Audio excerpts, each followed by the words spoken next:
Good afternoon. This is Bernie Reilly from the Center for Research Libraries. Welcome to the Center for Research Libraries Print Archives and Preservation Registry webinar. This is an event of the CRL Global Resources Forum.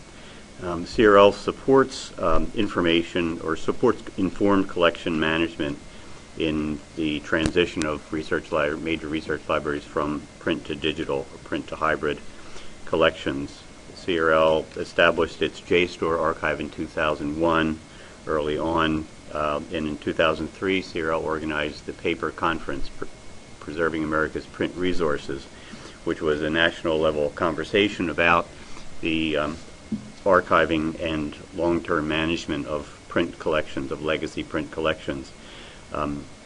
More recently, we've been hosting forums at the American Library Association midwinter and annual conferences on print archiving strategies and programs. Today's format will be two presentations, Bernie Reilly and another by Lizanne Payne, who's the print archives consultant to CRL and to the West Project. In terms of logistics, your phone lines have been muted globally. If you are hearing me, you must be aware by now that the audio for this is coming through the phone line and not through your computer.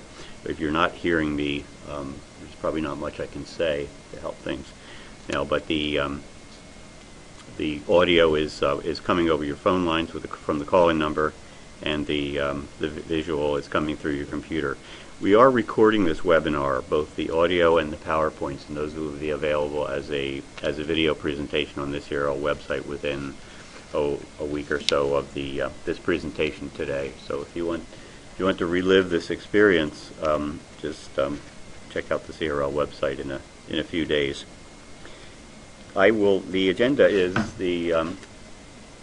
I will start with, Lizanne Payne will start with an overview of the PAPR registry goals and functions, and then I will come back and talk for a bit about future development of the PAPR registry, what we have in mind for development beyond where it is now.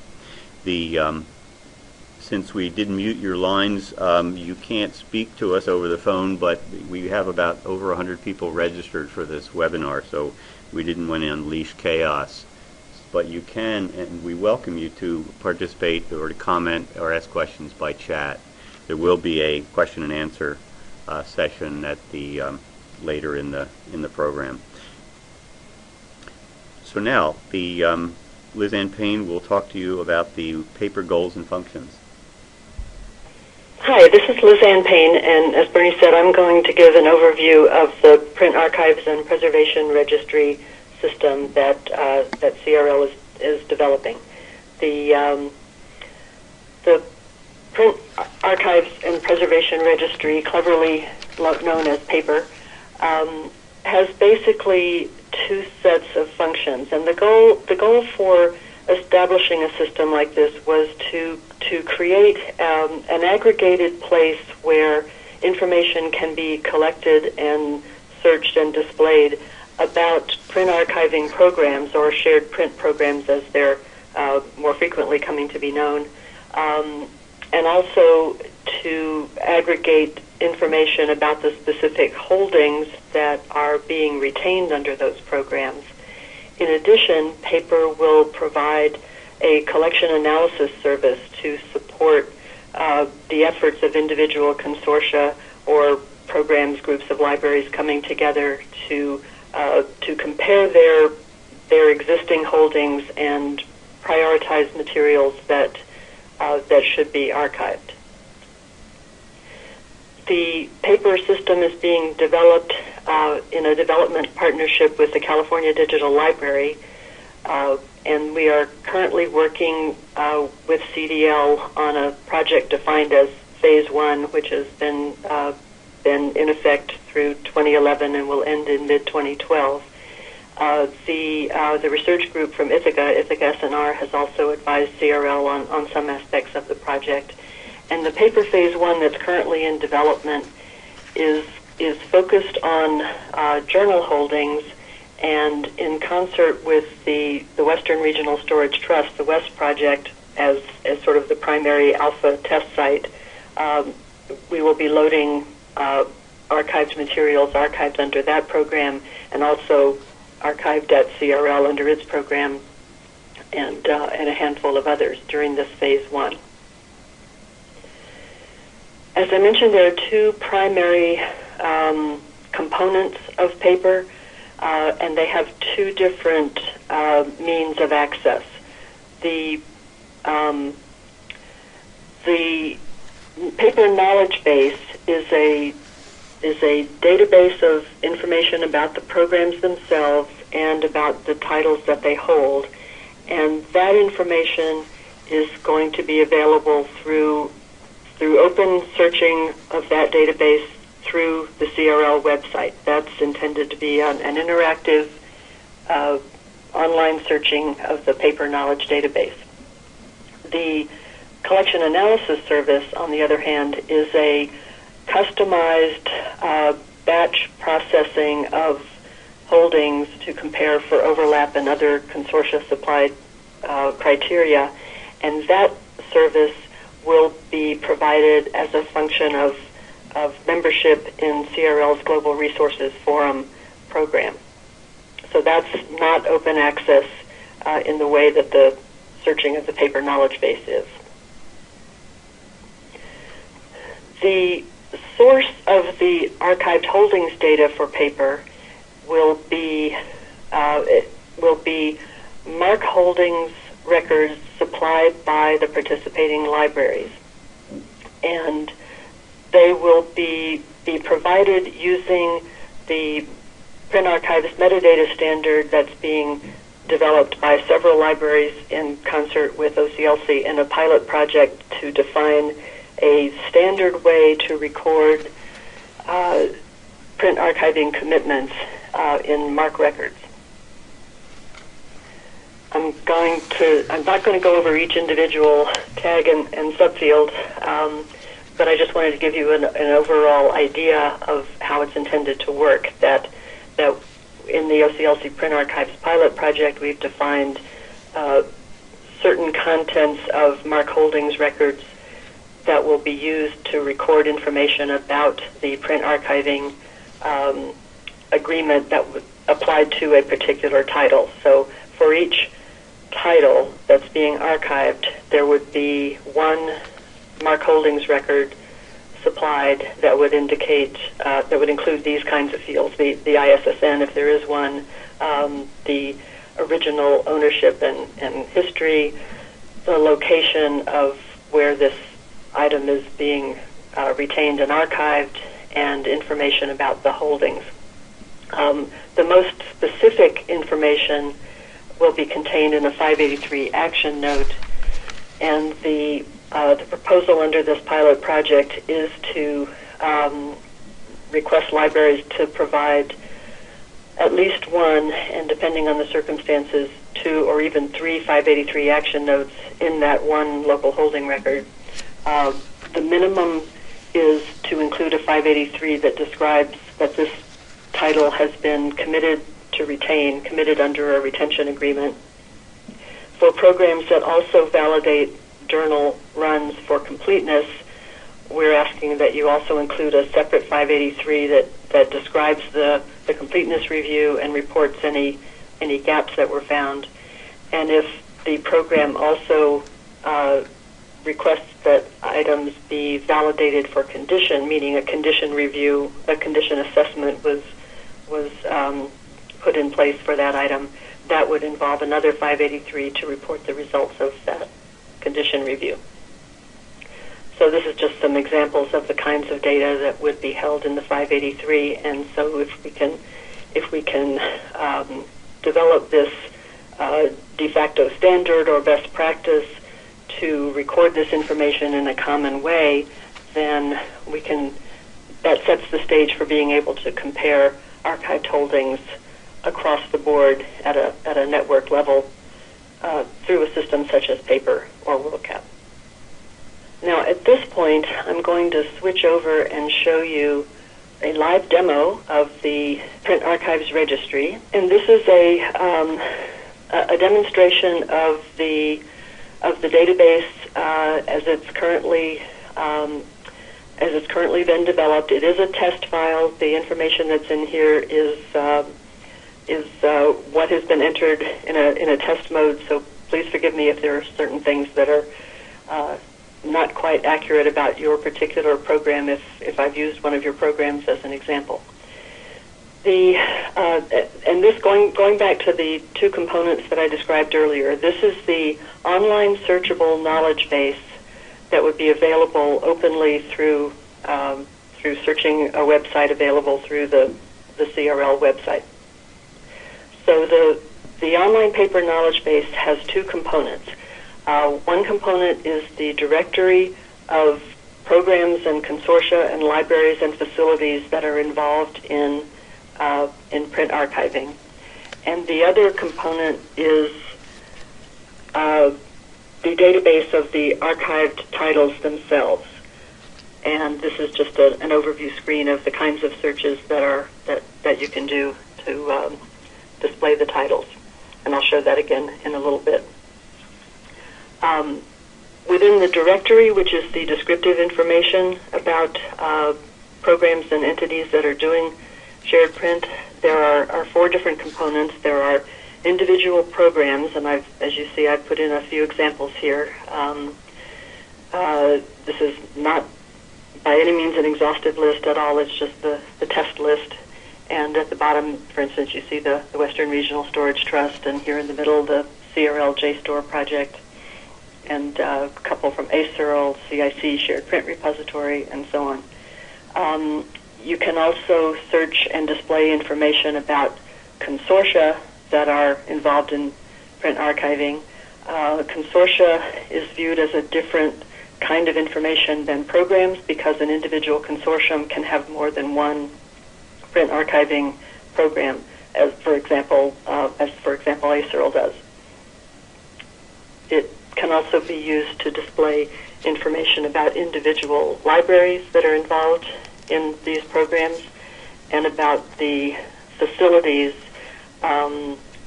in which shared print materials are being housed.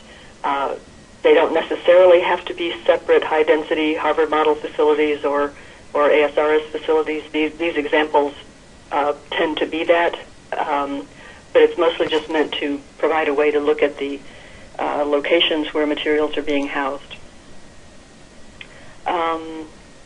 There is a single box search. You can search just by keyword across these different directory elements. For instance, if I search by the word West, I get both the program Western Regional Storage Trust and West Virginia University. So it's just a keyword search, basically. Once you're looking at an individual program, there is information, descriptive information about that program, a little short narrative about what West is, a link to the website for the program, a mail-to link to a contact person if you want to provide that, a link to the MOU for that program if the MOU is available online, and some descriptive information about the program itself, the type of materials in the archive, print versus digital, for instance. You'll see some digital things later. The status of this program, the kind of materials archived under this program, the nature of the selection, how those materials were identified for the program. And in the case of West, it's a very specific, specialized, customized selection, so it links out to a more complete description of it. The retention period for that established for materials under that program, and who owns the materials under the definition of that program. In the case of West, there are also subcategories of material that have different characteristics. Like in the West program, there are bronze, silver, and gold subcategories, which have different levels of validation and different levels of access provided to them, which is spelled out here. For each program, you can also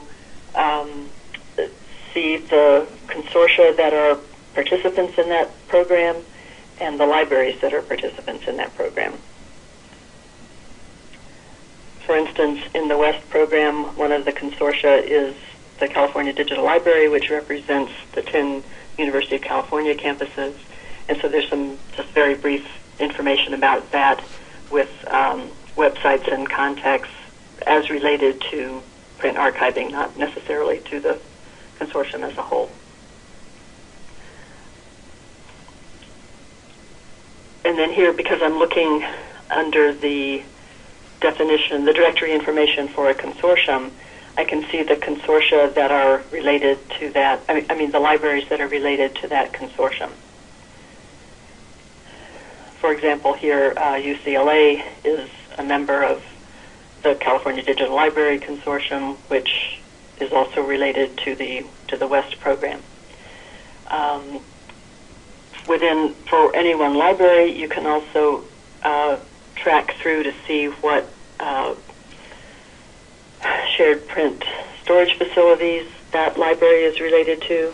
For instance, in this case, it's the Southern Regional Library Facility. And when you look at the Southern Regional Library Facility, you can see some descriptive information about SRLF. And here's an example where I just put in some sort of test information to give you an idea of the kind of information we would be tracking here. It indicates what type of archive facility it is. SRLF is coded as an offsite facility, but type other. It's not a Harvard facility. It's not an ASRS. It's its own distinctive kind of storage scheme. For the facilities, we're also tracking the target temperature and humidity, the kind of fire suppression that's in place, a general narrative description, what kind of security is in place, who a contact person might be, how the SCLC symbol that indicates holdings for these materials, and again, the libraries that are related to this facility that would be using it. For all of these different directory subgroups, there's the ability to view the archived titles that are associated with that that entity. So I just happen to be showing you the list of what's in the test file associated with the SRLF. So for the title list, it shows you a summary level list of the titles, and over on the far right-hand side, the program or programs that have archived that title, some portion of that title. At this point, it's not indicating which sets of volumes. It merely means that some portion of that title is being archived by that program. You can then see more specific information about any given title. So I followed that link through to the Fire Safety Journal, which is archived under 3 separate programs. 2 of them are digital archives, Portico and Clocks, and one in this test database is a print copy being archived by West. It shows some descriptive information about the print title, and you can see further details about the holdings within any one of these programs. So if I look at the details for the West holdings, it will show me information about where, what facility this title is being held in within the West program, and the kind of archive actions that have taken place on it. In this particular example, and this again would be drawn from those 583 action notes. This is just kind of mocked up here at the moment, but the idea is that it would be drawn from the 583 action notes to describe this information. So this particular example shows that a retention action was taken, but there was no validation done on it, which is consistent with the West program for certain categories of titles. The archiving is merely reported and no further validation is done. So that was a quick run-through of the online knowledge-based searching. I also wanted to give you a little bit more information about the collection analysis service, which in phase 1 is being done in conjunction with the West project.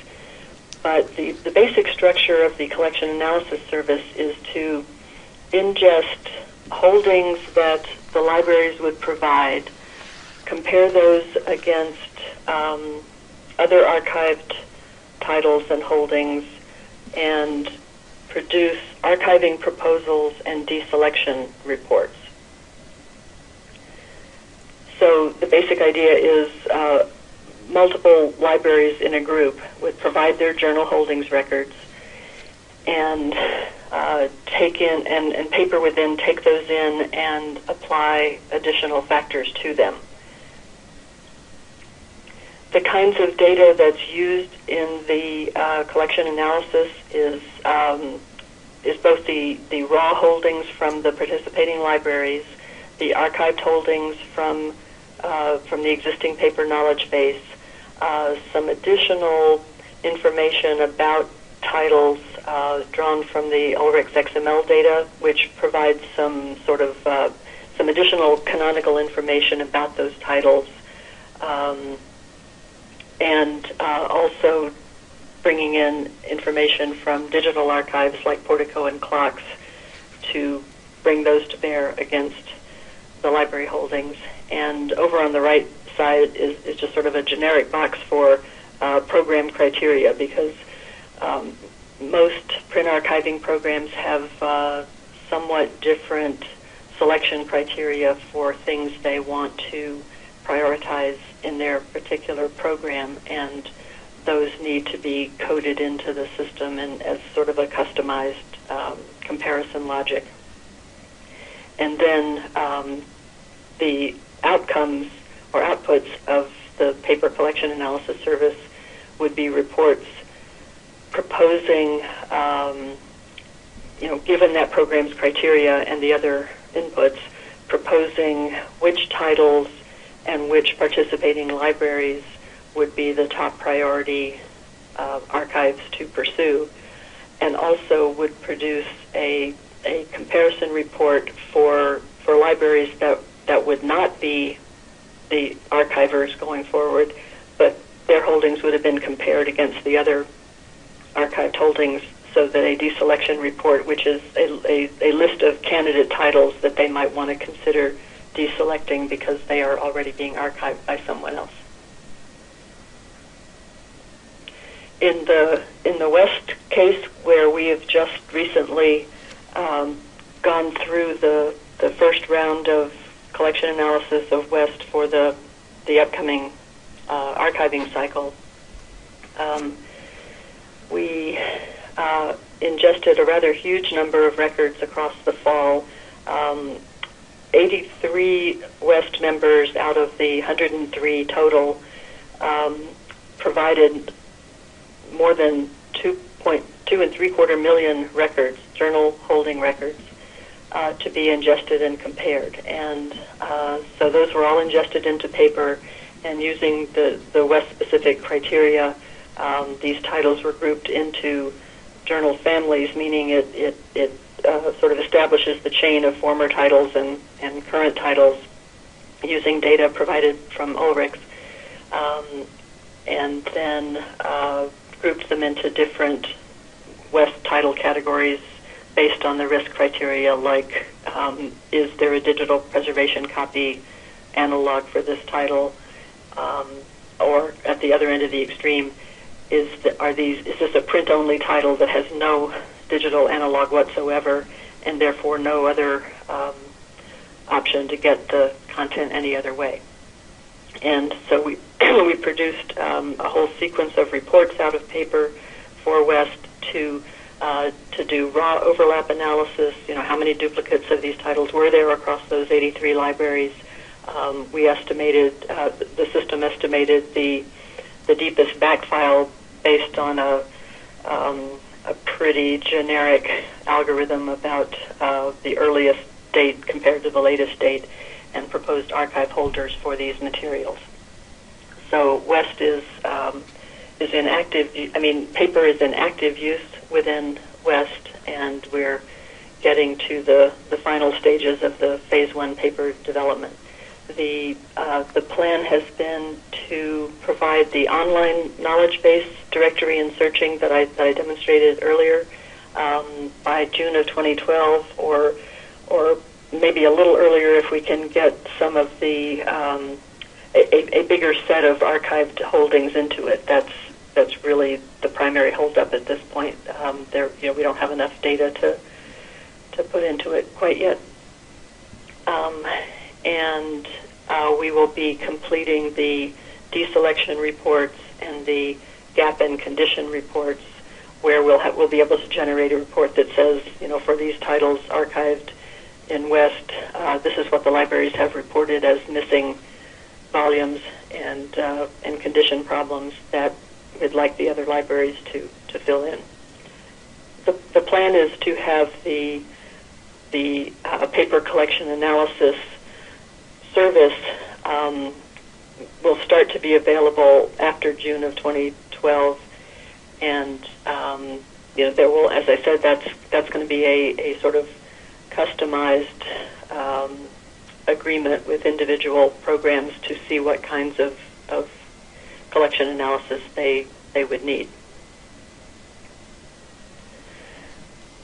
And I ran through that all rather quickly, but we were trying to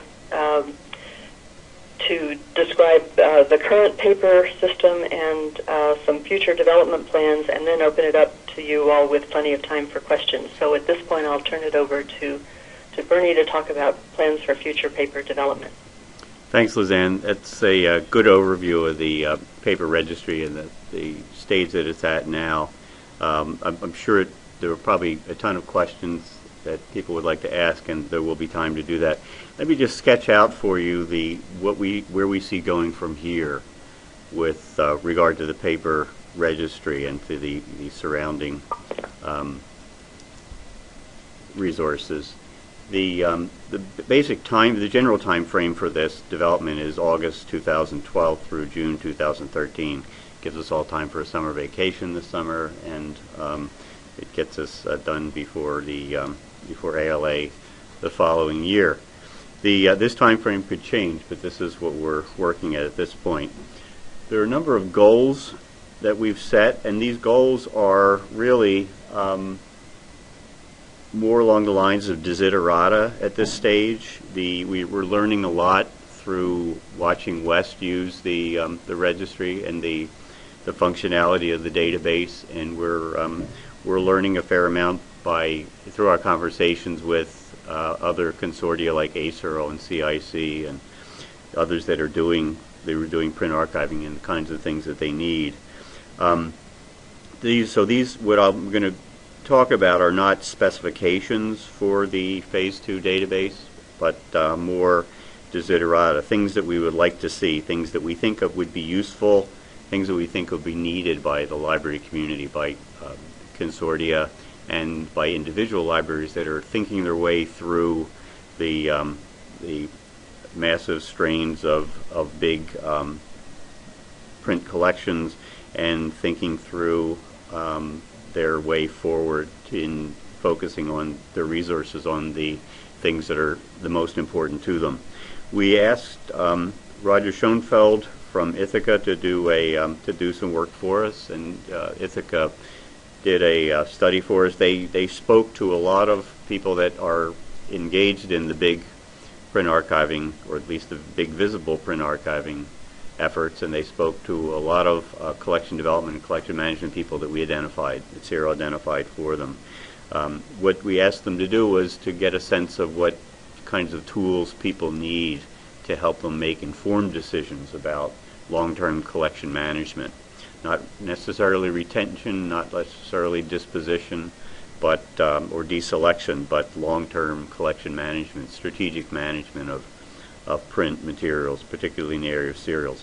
What they told us, what Ithaca determined from their conversations with people was two things. They told us libraries are really not interested in us creating more work for them, in more record keeping, more places to look for holdings information, more places to have to deposit their holdings information and update their information holdings.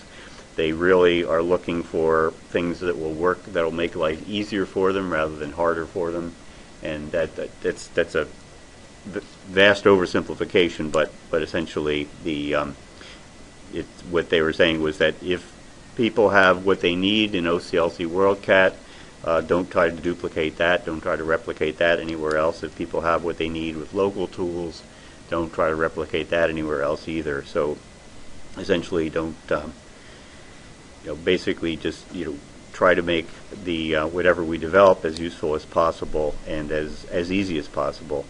The second thing was that what people told Roger and Ross Housewright, the other person from Ithaca that was working on this, were that they thought there was a fair amount of value in high-level conversations about print archiving, in the getting people together that are making decisions, that are planning these programs, and having them share issues, share best practices, share their thoughts about where things were going, and to provide platforms or venues for consensus building about print archiving in a strategic way. That there need to be international level, certainly at least national level, conversations about how many JSTOR archives we need, what kinds of redundancy is really necessary for different kinds of material and for different communities, what kinds of incentives can we give people or institutions to take on archiving commitments, those kinds of things. Those are the kind of things that that the people that Roger and Ross spoke with thought were important and thought would be useful going forward. So we are crafting our future development of paper and the surrounding infrastructure here at CRL, surrounding services and activities in that spirit. There's a number of considerations. Number one, that some of the things that we're talking about in the way of Phase 2 Desiderata are going to be built inside the database. Certain things are going to be built outside the database, and that line has not been drawn yet. There'll be certain types of information that are much better to be delivered in narrative form rather than in tabular form and in database form, and that's something we are working out. The focus will be on serials. We think that that's where the greatest gains can be made, where the biggest challenges are in terms of keeping track of collections and making rational decisions about collection management and collection development. So our efforts in Phase 2 of the database Phase 2 of the registry will focus on serials. We did have grand dreams to build the capability for managing holdings information about newspapers, those most odious and beloved of serials, into the database. But we have built enough separately here locally at CRL in the way of newspaper, the capability to manage newspaper holdings information, that we don't think that will be necessary or desirable in Phase 2. There will be some considerations, other considerations though. Cost will be a consideration. It's something that we have to be very careful about how much of our resources we spend on this, and this has been heavily supported by the Mellon Foundation to date, and we're happy to say we have continuing funding from the Mellon Foundation, but we will use that money carefully.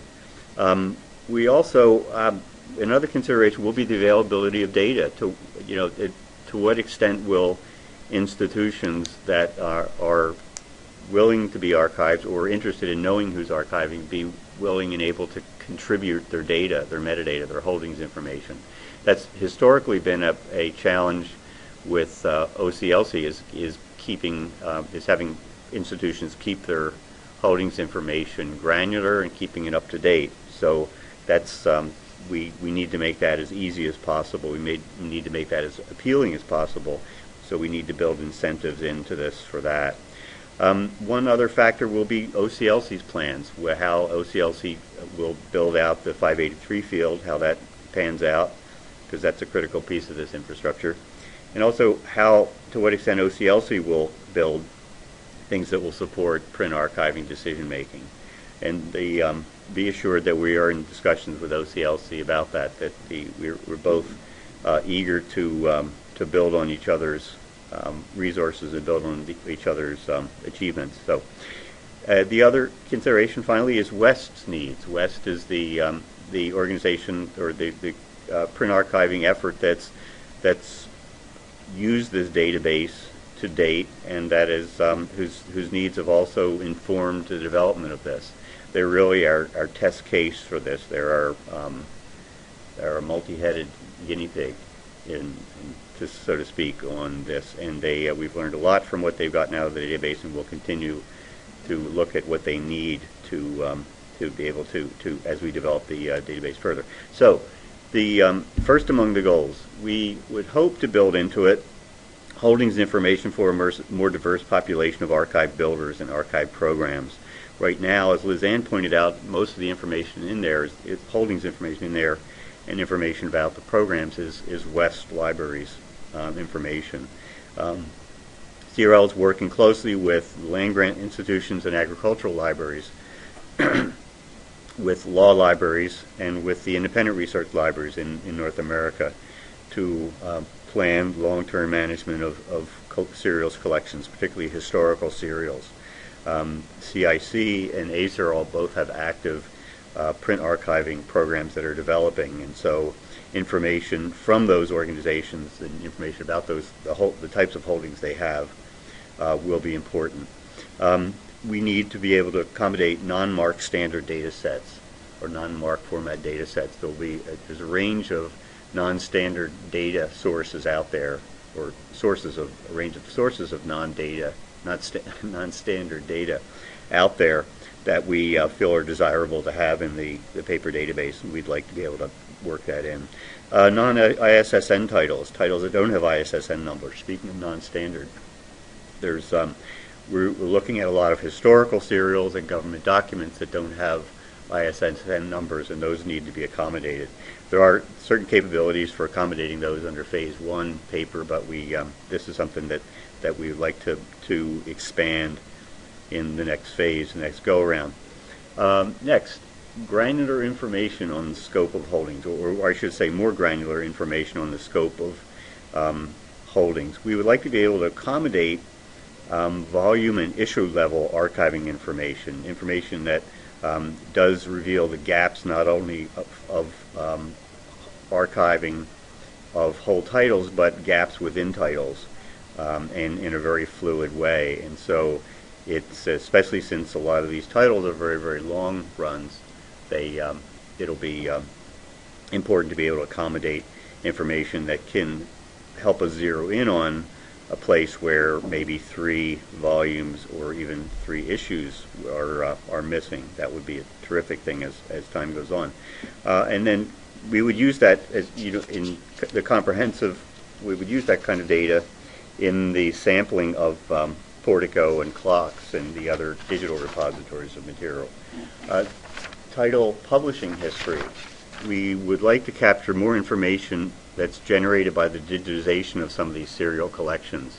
We're now in mass digitization projects like the Google Books and some of the commercial digitization projects like those done by ProQuest and Redex and them. They're generating a fair amount of very granular data about title histories down to individual issues that might never have come out of a particular title, or how many issues of a title should there be in a particular year, that kind of thing. That kind of information was hard to capture before. There wasn't much of it, but now it's become more available. We'd like to be able to exploit that availability.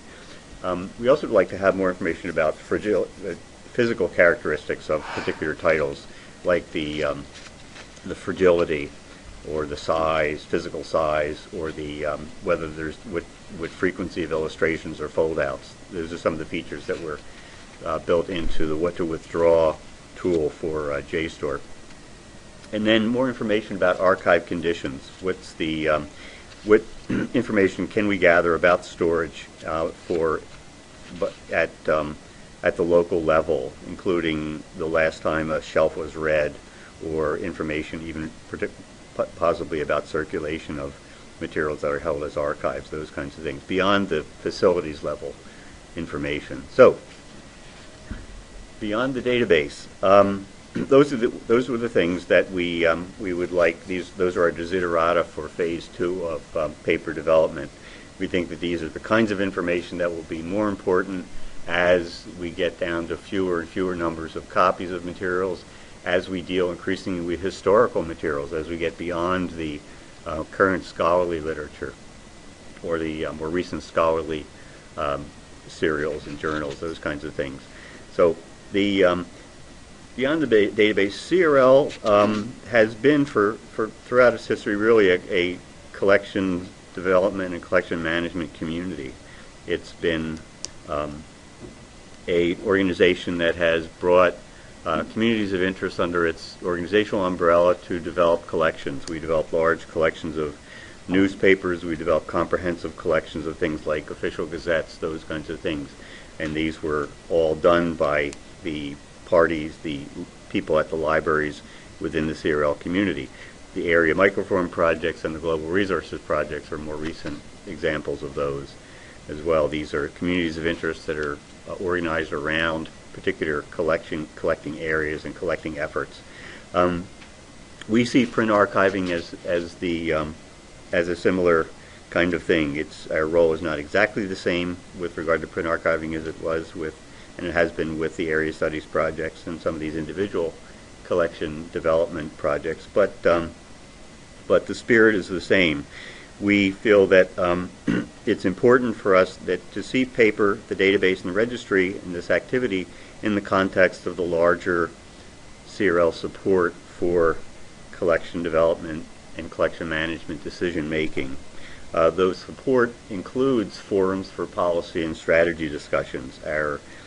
We have, for the past couple years, sponsored, as I said earlier, forums for discussion of print archiving at ALA midwinter and at ALA conference. These have been well attended. There's been a very high level of dialogue and conversation that's happened to those. I think that people will find those conversations very useful, and we will continue on that. And so the paper registry is meant to support that activity. It can help us aggregate more information to provide better basis, sounder basis for those discussions. We are also looking harder at the major archive programs out there, getting more information, sharing more information with the CRL community about what's actually going on, how much redundancy is being built into these, what kinds of environmental conditions are being provided, those kinds of things, just so people get as clear a picture as possible of what's going on out there. Things that we've created already within the context of the Global Resources Forum include venues for information sharing. This is the landing page for the Global Resources Forum, which is a CRL program that's grown out of its cooperative development, collection development programs, and it includes events like this webinar and like the conference calls and teleconferences that we've hosted, dozens of actually for the past couple years, on collection development issues, collection management issues. Our annual council meeting, and also the roundtables that we've convened on topics like human rights documentation, news, paper preservation, and international studies.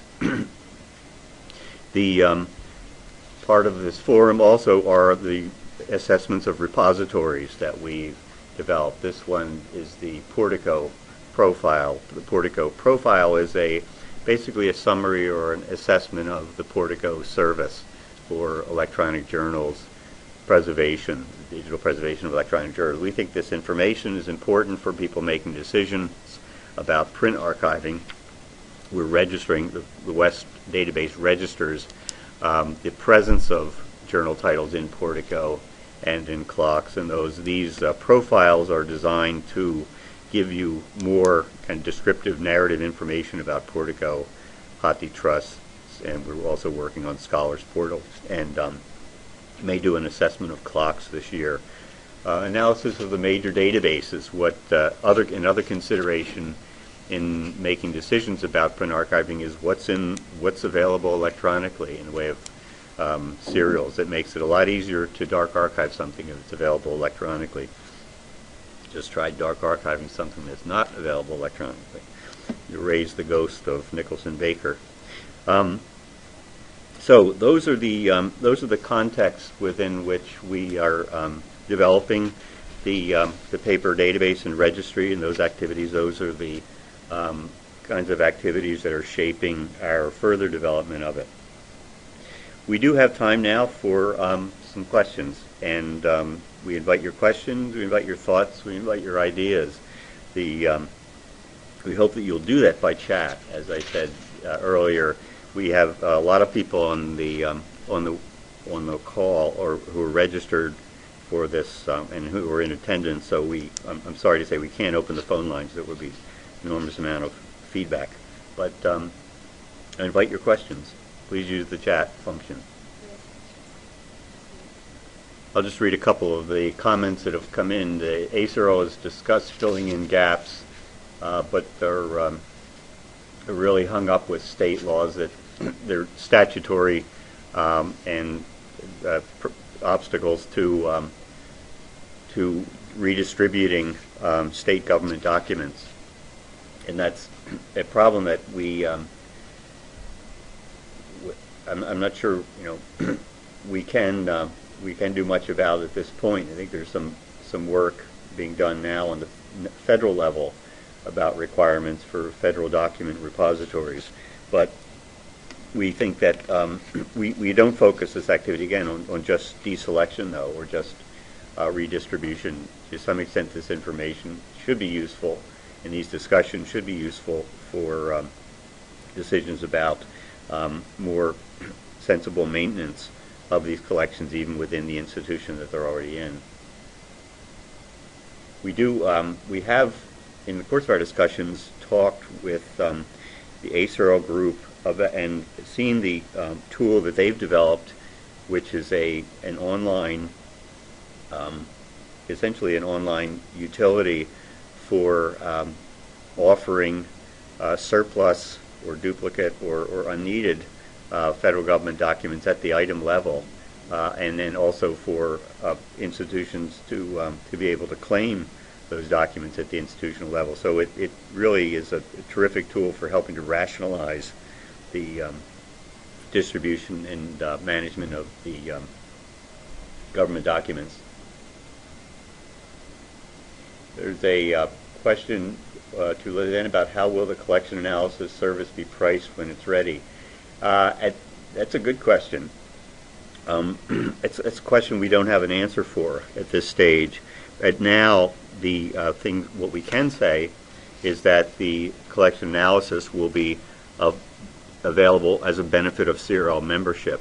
But exactly how we can scale that up, it will depend on how much demand that we get for it, and how much data we wind up having to manage and manipulate with that.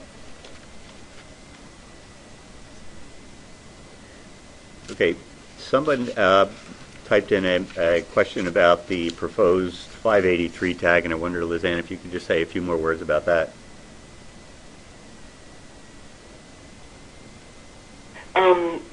Yes, the 583 tag is an already existing tag defined as a preservation action note. It's been used in the past for things like digital preservation and recording digital masters. The overall approach that this OCLC Print Archives pilot project has taken is to use existing MARC definitions and to describe a best practice for using existing tags and subfields and MARC capabilities to record this information, as opposed to, for instance, defining a whole new approach that might have required approval by Marby and recoding, new program development at PAPR and WorldCat. So the basic approach all along was, let's take mark tags and subfields that already exist and describe an approach to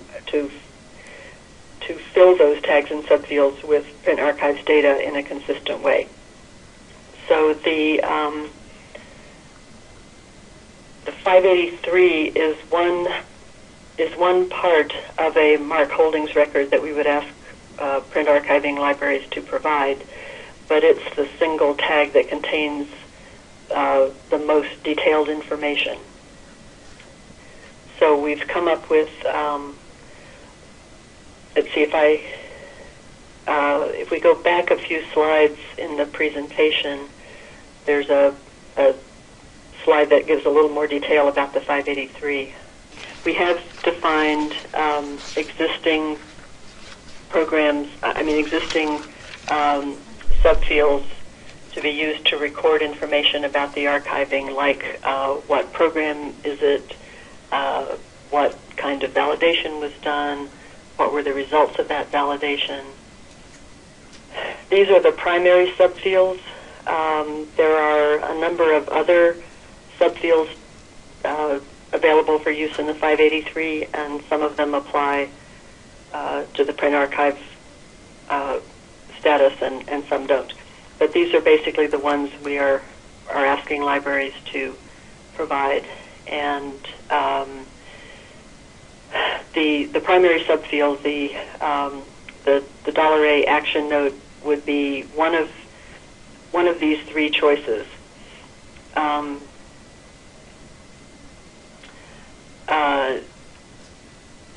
That the title was that the library was committed to retain this title, completeness was reviewed, and condition was reviewed. Those 583s would be provided if they actually applied, if that review was actually done. It would also record the date that this action was taken. The $D, the action interval, would be used to define when the retention commitment expires. There's a field called the authorization, the $F, which we defined to mean the archiving program, such as WEST or CIC-SPR or ACERL Journals retention program. And this is a repeatable field because any given title belonging to a given library can come under more than one program. We have the case in the WEST program where we grandfathered in the archive decisions made by the Orbis Cascade Alliance distributed print repository. So a given title can be archived under both WEST and Orbis Cascade DPR. The method of action subfield is where we would record the validation level, the down to what level of unit was this material reviewed, to the volume level, to the issue level, page, not at all. And for cases where the completeness of the run was reviewed, and keep in mind this is all in the context of journals so far. For cases where completeness was reviewed, we would use the $L status field to record that some parts were missing, and a public note paired up with that status to indicate the specifics of what was missing. And the $U subfield, URI, can contain a link to the program's MOU or website or whatever the program wanted to include there. Okay, Lizanne, we have a question about that I'd like to get to on the collection analysis tool. Would it include and consider microfilm holdings in making new decisions, assessing for CRL AMP projects? I think that's a resounding yes, that we do consider microfilm a form of holding. In many cases, with a number of the AMP projects, the microfilm is the only thing that exists, or at least the only thing that exists in a library anywhere. So that is something that has to be taken into account. Yeah, it's something.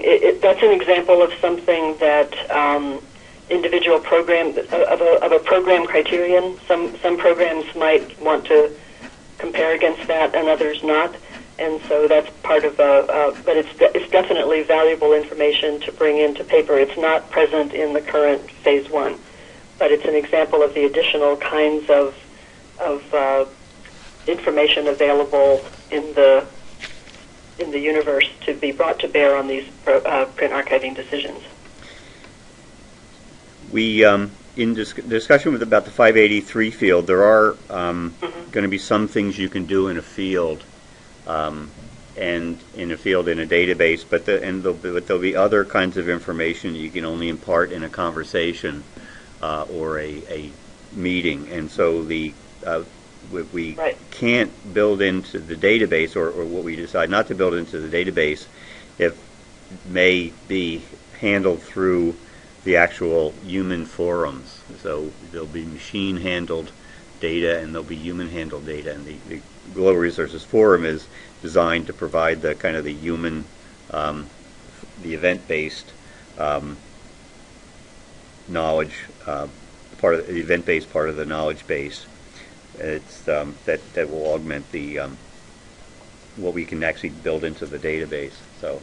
Somebody asked also about the serials, the holding style, and whether that's because ASAR uses a different holding style, and is that? Yeah, is that the Mark Holdings format that we're ingesting has two different places to record holdings data. There's a summary holdings statement in the 866, and there's but it also supports the 85X, 86X coded pairs. As everyone knows, there's a lot of variability in how libraries enter their summary holding statements. There is a NISO standard for how it's supposed to be done, but libraries are inconsistent in how they actually do that from one library to the next, and even historically within any given library. So you can't count on the 866 summary holdings tag to have been entered in a consistent way. The coded pairs, however, were intended as a mechanism for libraries to identify very specific granular holdings data in a coded format that that's very specific to those individual units. Quite often, libraries haven't entered their data that way because it's enough more labor-intensive to do it that often it just isn't done.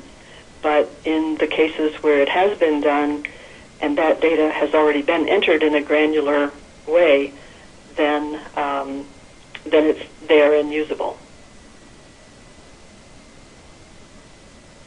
These are great questions, by the way. I want to read you a comment that somebody made in the registration that I think is actually worth hearing at this point. They said, I won't say who said this, but they said that I would rather not dwell on concepts such as drawing down the collection in empty stacks. I find this more polemical than productive. I'm interested in working together to continue to make the collections we work so hard on more accessible, even if off-site. That's actually a very good statement of the collection management orientation that or the collection management approach that we're taking here. This is really not so much about deselection as it is about strategic and rational management of collections and resources as time goes on. So thanks very much for that comment, whoever that was. So we have ended. We're now at our at the end of our time limit. If you have more questions and comments, please feel welcome to email either Lizanne or myself. I'd like to introduce Marie Waltz, who's our special project manager, who has now moved into the being CRL coordinator for print archiving, working under the direction of Amy Wood, who's director of technical services. Marie, some of you may know as the person who led the CRL's audits and certification of the digital repositories, HathiTrust, Portico, and now we're in the process of Scholars Portal, the Canadian digital repository. architecture. So if you do have questions or comments, please feel welcome to send them to us online. A couple of plugs for you. If you're interested in joining the Print Archive Network discussion list, which talks constantly about these kinds of issues and gets together fairly regularly, please send a message to the PAN listserv, and that information's on the screen now. You can join that listserv. Okay. And then CRL's annual Members Council meeting and collections forum is coming up on April 19th and 20th. This is our annual governance event. On the second day of that meeting, there'll be an update on print archiving on the national level and discussion, as well as digital archiving. We'll have updates on our Portico certification and give you updated information that we have on clocks and some of the other digital repositories. The upcoming webinars, one on interlibrary loan at the Center for Research Libraries on March 14th, and then on June 6th, a general introduction to CRL collections and services. If you are new to CRL or if you aspire to be new to CRL, then that's an event for you. So for more information, if you could fill out our follow-up survey and tell us how much you enjoyed this presentation and what specifically you enjoyed about it, that would be great. Otherwise, you can just visit CRL on the web, on Facebook, and or you can sign up for our CRL newsletter. I thank you to Lizanne Payne for a wonderful overview of the paper database and where it is. Thank you, all of those who attend, for your thoughts and your comments and your ideas. And thank you for your support of CRL.